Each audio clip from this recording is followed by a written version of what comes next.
শিক্ষার্থীদের ঘোষিত কর্মসূচিতে ঢাকা চট্টগ্রাম মহাসড়কে যান চলাচল কমে গেছে। তবে দুপুরের আগ পর্যন্ত সড়কে শিক্ষার্থীদের দেখা যায়নি। আইনশৃঙ্খলা রক্ষাকারী বাহিনীর সরব উপস্থিতি রয়েছে। দুপুরে মহাসড়কে সাইনবোর্ড ও শিমরাল মোড়ে গিয়ে দেখা গেছে এমন দৃশ্য। কয়েকজন যাত্রীর অভিযোগ, জরুরি প্রয়োজনে বের হয়ে গাড়ি না পাওয়ায় অটোরিকশাকে বেছে নিয়েছেন তারা।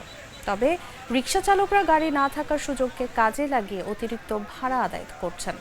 এ বিষয়ে সিদ্ধিরগঞ্জ থানার ভারপ্রাপ্ত কর্মকর্তা মোহাম্মদ আবু বকর সিদ্দিক বলেন, আমরা মহাসড়কে অবস্থান করছি, সবকিছু স্বাভাবিক রয়েছে, মানুষ নির্বিঘ্নে যাতায়াত করতে পারছে।